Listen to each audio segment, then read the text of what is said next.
All right. Are you ready? Ready to like really dive into ancient Indian theater? Always ready for a deep dive. This time it's the Natyashastra. Oh yeah, the Natyashastra. And that's, well, a text that's over 2,000 years old.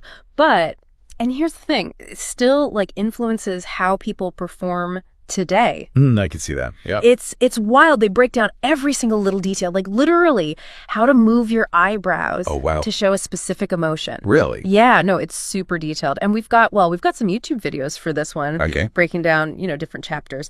And there's one that uses the Natyashastra for, get this, writing advice. For writing? Yeah. I know. It's going to be fascinating. I can't wait. It really is incredible when you think about it, how these principles, for performance that were developed centuries ago are still shaping theater and dance today. What I find really interesting about the Natyashastra, though, is that it isn't just like a how-to manual, right? Like for actors. It's so much more than that. It's like a philosophical deep dive into art, into emotion, the whole human experience.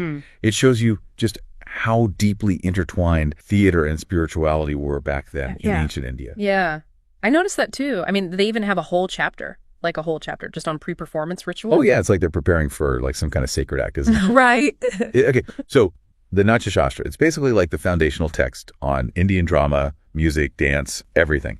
And it's attributed to this sage, Bharata Muni. Okay. And believed to have been written, somewhere between 200 BCE and 200 CE. Wow. Yeah, so really old. And it covers a huge range of topics. I mean, everything from stage design to specific hand gestures. They call them hasta mudras. Right, hasta mudras. The origin of drama, types of playhouses, all the rituals, acting styles, and this really cool concept called rasa. Rasa. Okay, now that's something I definitely want to learn more about. What is that? Well, think of it like the flavor or the essence of an emotion.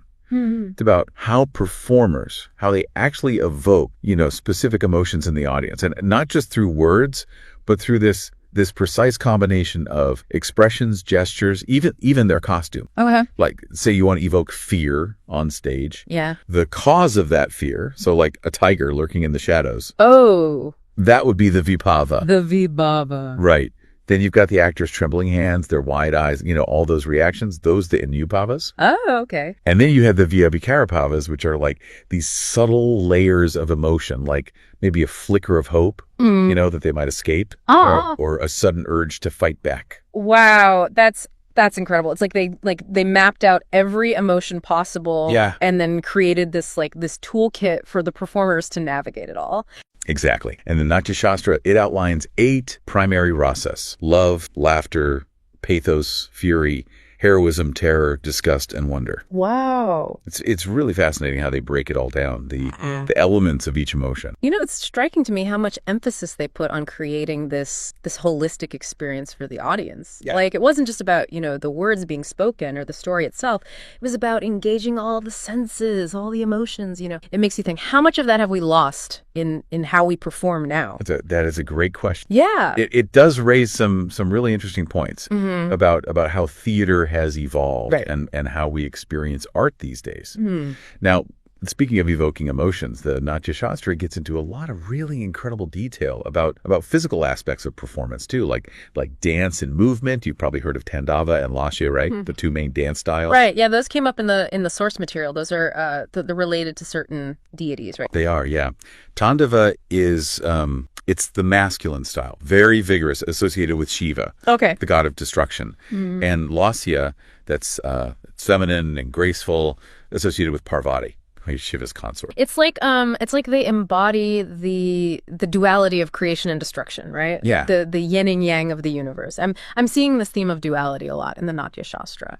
That's a great observation. You definitely see it reflected in the dance styles and even in the types of playhouse, like how they were designed for different audiences. You mean like designed for different social classes? Exactly. Yeah. So they have these 3 types: Viksta, which is oblong, Katarasra, which is square, and Trisasra, which is, triangular. Okay. The size of the playhouse, it actually varied depending on who it was meant for. Like, was it for gods, kings, or commoners? Oh, wow. And this emphasis on social hierarchy in the playhouse design, it tells you something about the power dynamics in ancient Indian society at the time. It really makes you wonder how those dynamics actually played out in in the performances? Like, did the stories reinforce those hierarchies, or did they challenge them? That is a fascinating question. And the Natyashastra, it really goes to incredible detail about each type of playhouse, especially the Katarastra. Mm-hmm. They talk about, everything from how to choose the site, to the construction of the walls, the pillars, the doors, even the seating arrangements. Wait, so there were specific guidelines for choosing where to build? Oh yeah, absolutely. Mm. Like they preferred level ground with specific soil type, like either black or white. Yeah. And they wouldn't build near anything that could, mess up the acoustics, right, or create like unwanted shadows. And they even thought about, wind protection.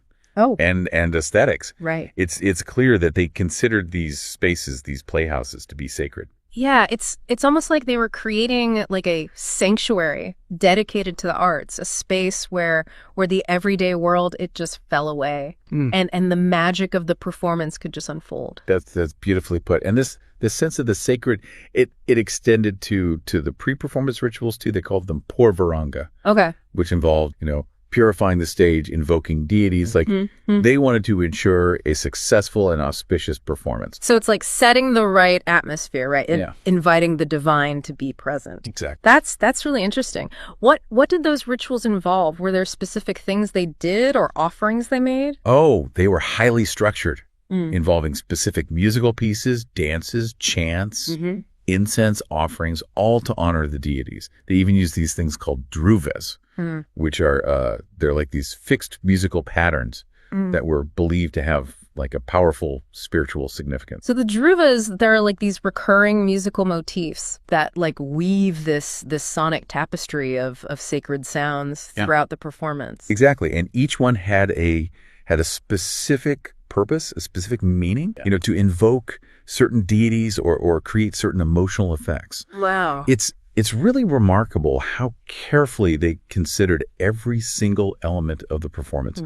Everything from the physical space to the sonic landscape. And it wasn't just music and dance either, right? There were specific roles within the rituals, like the Sutrahara and the Vidushaka. Oh, yes. Yes, the Sutrata, they were like the director or the narrator. They'd set the scene and guide the audience through the story. In the Vidushaka, that's the jester. They were there to provide, comedic relief. Yeah. And a little bit of levity. Right.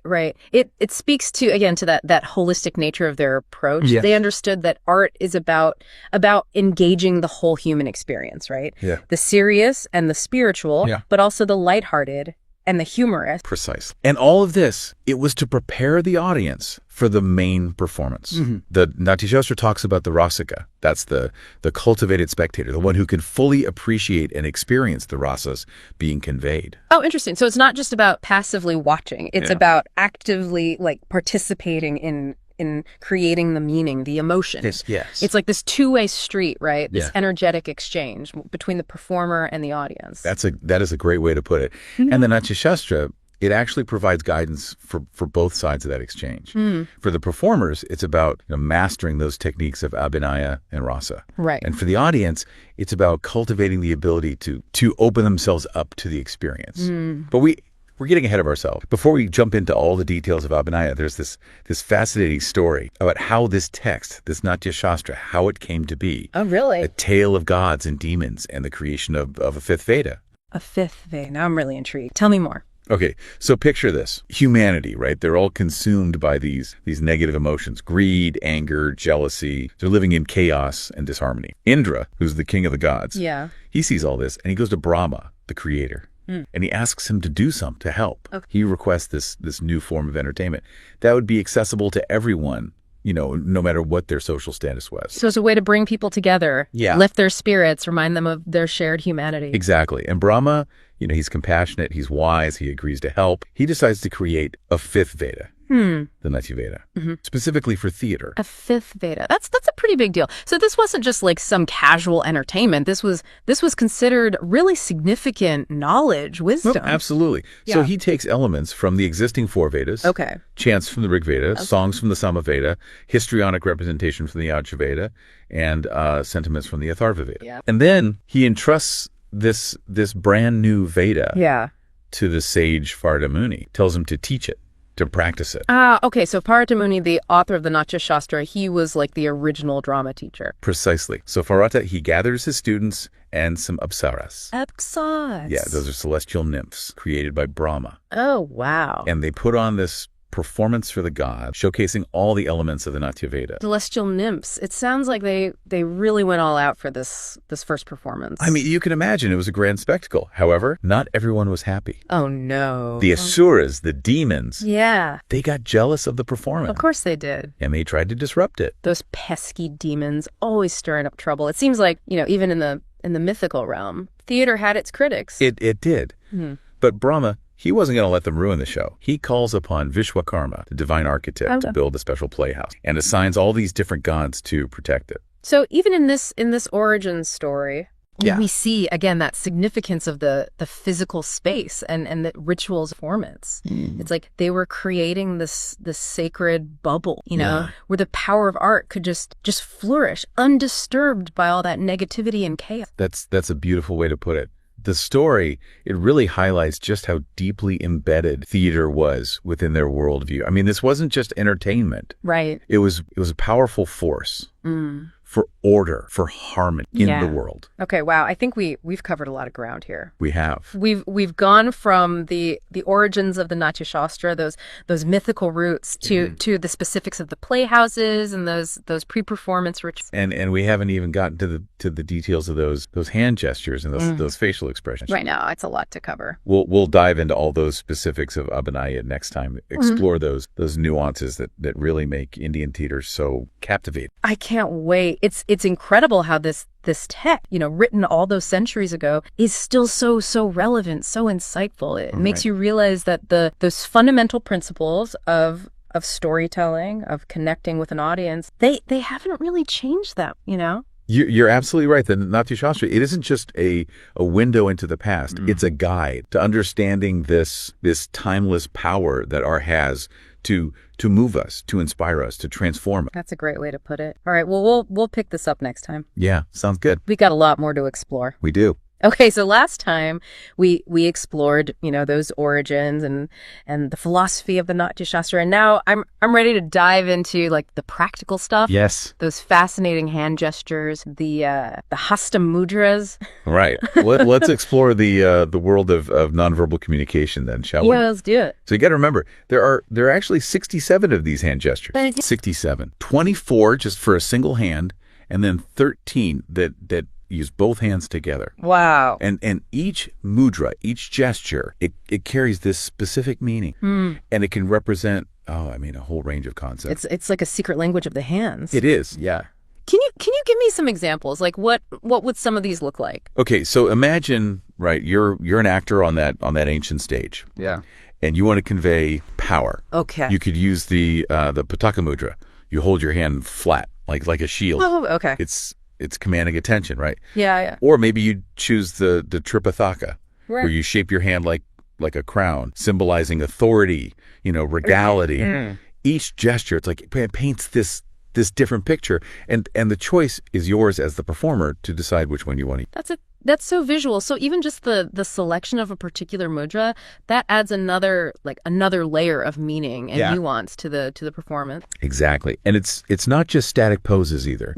They also used movements, transitions between the mudras called gadi to create this flow, this dynamism. Okay. Like imagine going from the pataka, that shield, right, to the tripithaka, the crown. You might do this like sweeping upward motion with your hand, as if you're, crowning someone. You're visually embodying that rise to power. It's like the movements themselves are telling these mini stories, within the larger narrative.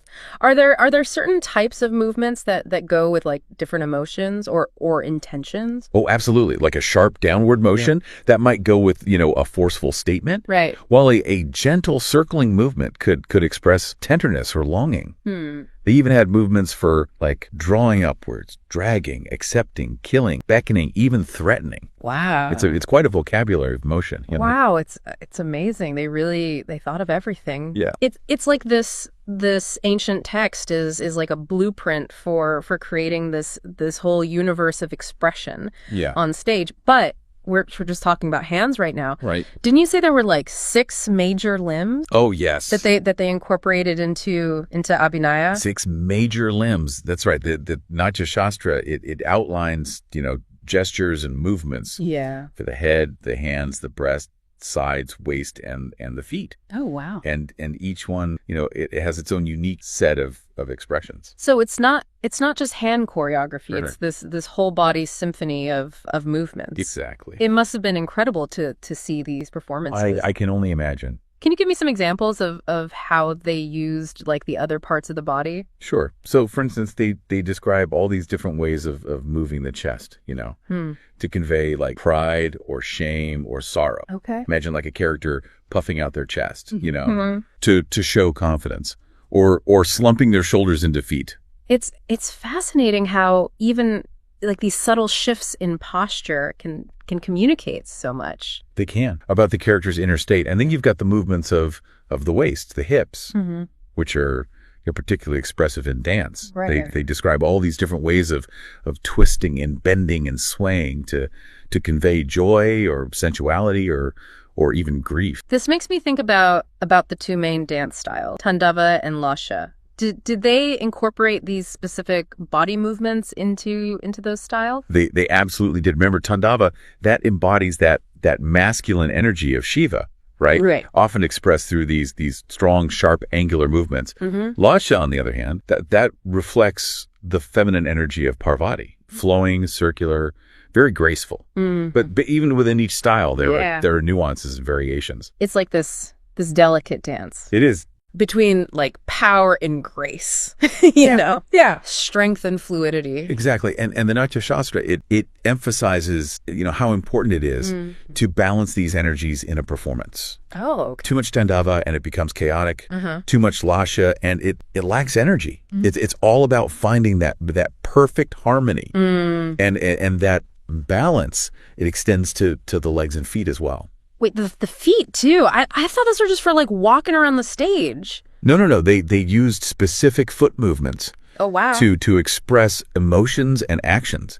Stamping in anger, tapping in anticipation, or just gracefully gliding across the stage, to convey elegance. It's incredible how they incorporated every single part of the body into this system of expression. It really shows you how the Natyashastra views the body as this complete instrument of communication. Yeah. Like every movement is a potential word in the language of performance.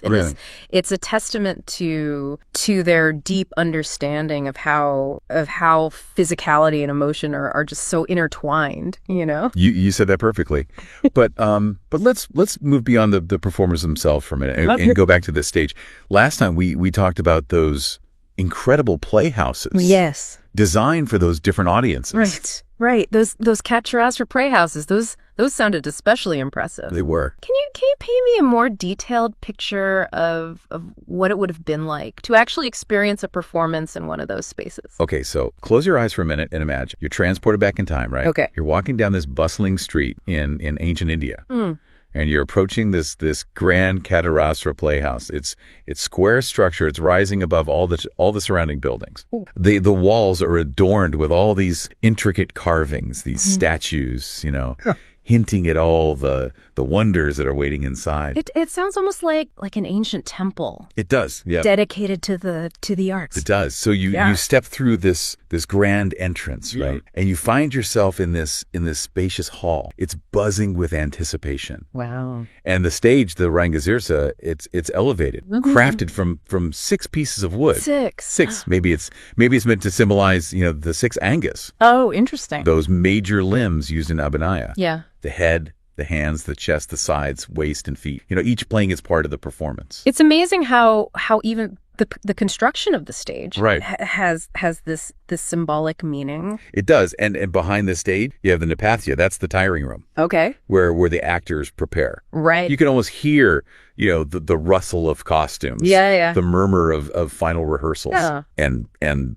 flanking the stage, you've got the Madhavarani. Those are these side corridors supported by pillars. I imagine those corridors were used for like those dramatic entrances and exits, right? Maybe even processions to add like a sense of grandeur to the performance. That's a great insight. Movement was so crucial, and they really used the whole space, to enhance the storytelling. Right. And then, of course, you have the audience seating. Rows and rows of seats, crafted from brick and wood. They rise up like in this staircase formation. Oh, wow. So everyone has a good view. So they considered the audience experience like from every angle. Yes. It wasn't just the visuals, but the acoustics as well. Right? Oh, absolutely. Yeah. They made sure that the playhouse was well ventilated, protected from wind and rain, and designed with excellent acoustics. So every word, every musical note could be heard clearly. They didn't just build a structure. Yeah. They crafted an experience. It's mind-boggling to think about the level of detail and craftsmanship that went into creating these spaces. It is. And we've only talked about the Natyashastra. Right. What about the other types of playhouses, the Vikursta and the treitise? So the Vikursta being oblong, they were typically larger. Okay. And considered more suitable for performances by gods. Whereas the triangular treitise, those are the smallest. And those were intended for commoners. So the very shape of the theater itself reflected like the social hierarchy. It did. It makes you wonder what kind of stories were considered suitable for each audience. Right. And if those boundaries were ever crossed, That is an excellent point. It would be fascinating to know if performances ever challenged those social norms or provided a space for diverse voices to be heard. Right. And regardless of the type, they were all built with this meticulous care, demonstrating this deep reverence for the art. Exactly. They saw these playhouses as more than just, buildings.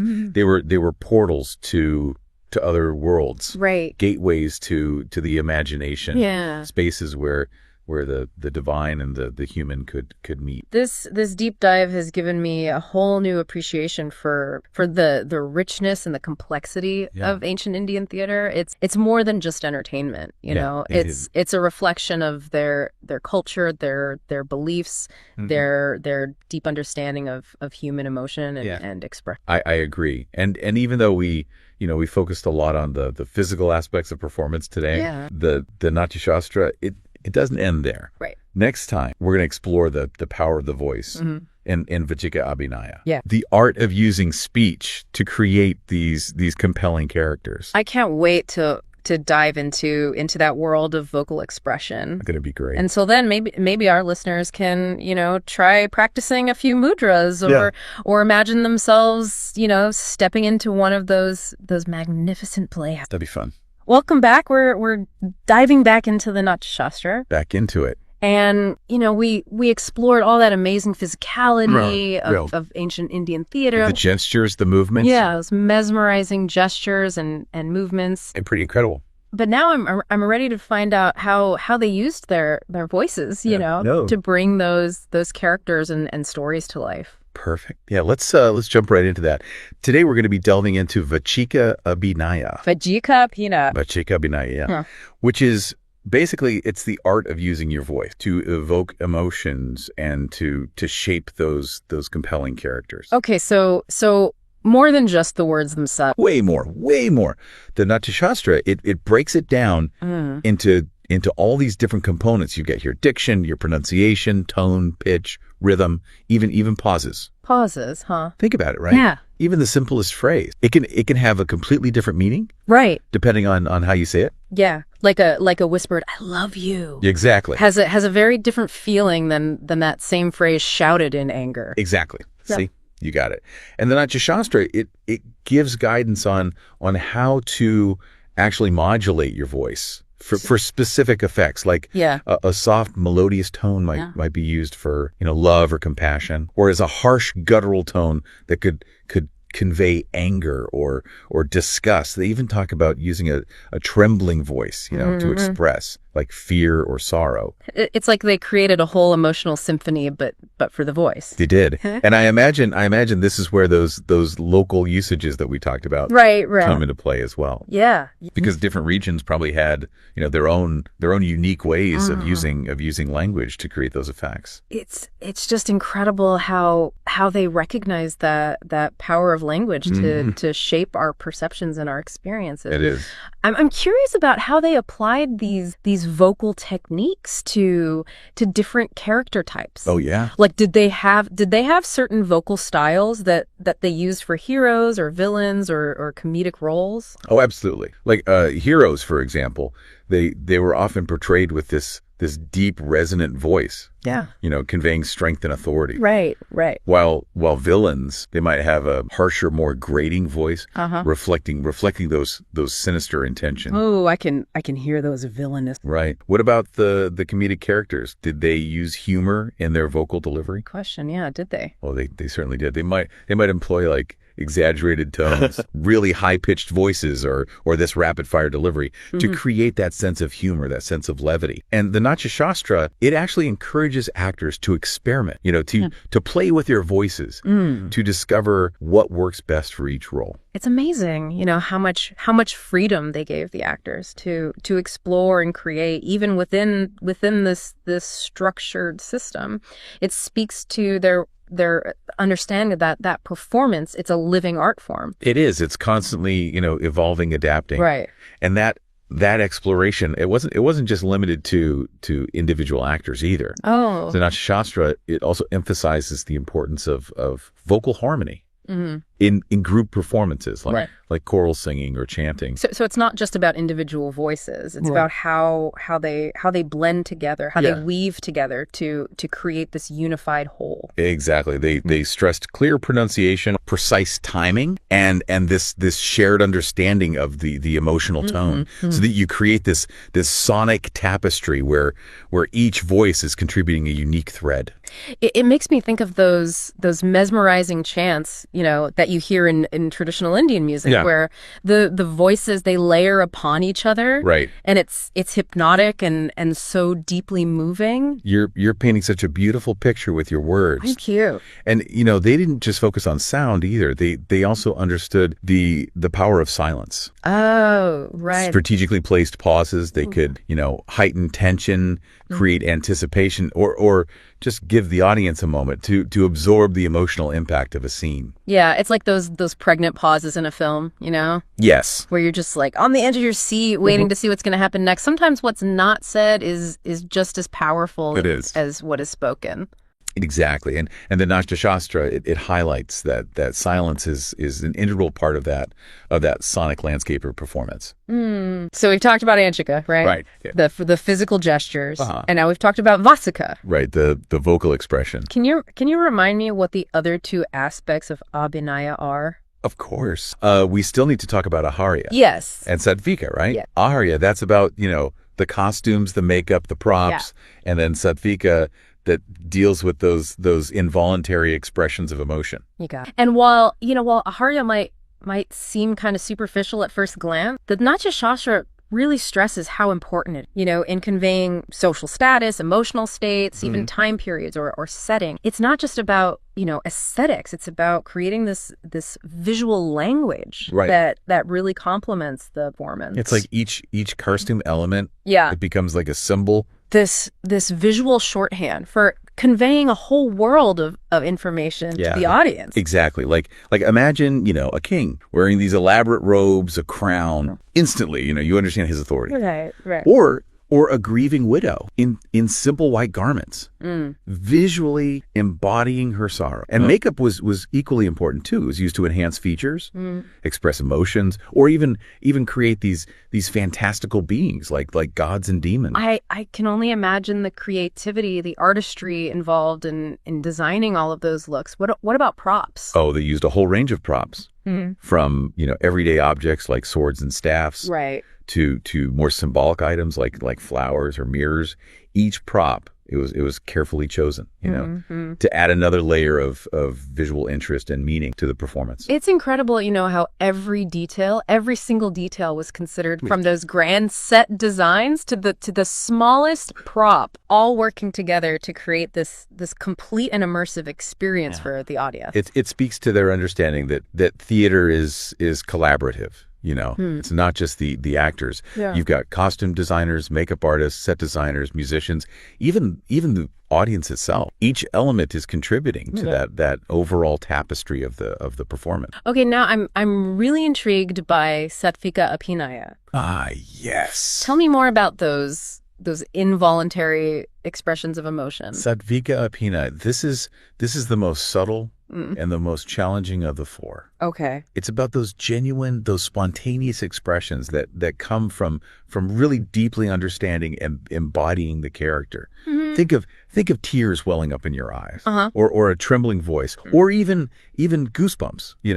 It's not about consciously trying to create those reactions. You're right. It's about allowing them to flow naturally. So it requires this incredible level of emotional vulnerability. Yes. And connection to the role. Exactly. And the Natyashastra, it lists 8 main sattvika bhava: tears, perspiration, trembling, change of voice, change of color, horripilation, paralysis, and even faint. Wow. That's quite a range of expressions. It is. It makes you wonder how they train to achieve that level of authenticity. Right. Do they have certain techniques or practices to cultivate those skills? The Natyashastra, it emphasizes observation, contemplation, and even meditation as tools for the actors to really cultivate empathy and to tap into those depths of human emotion. So it's not just about technical skill. It's about inner work. It's about self-awareness and a deep understanding of human nature. You said it perfectly. They saw the actor not just as a performer, but as a kind of spiritual seeker,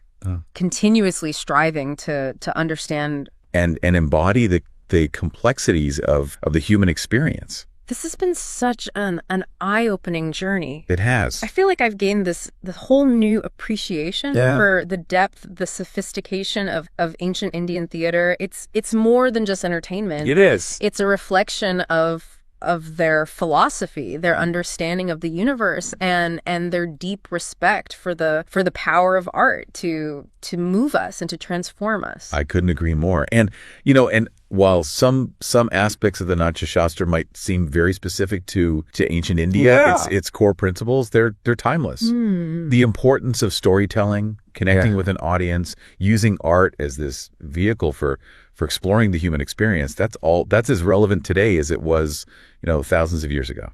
Well, that about wraps up our deep dive into the Natyashastra. It's been a fascinating journey. It has. Through history and philosophy and the performing arts. I hope our listeners feel, inspired to learn more about this incredible text and maybe even, explore some of these principles in their own creative endeavors. I second that. The Natyashastra, it's a treasure trove, of wisdom and inspiration. It reminds us that art is this powerful force capable of bridging cultures, of expanding our understanding of ourselves and of connecting us to something larger than ourselves. Well said. Until next time, keep exploring, keep creating, and keep the magic of theater alive.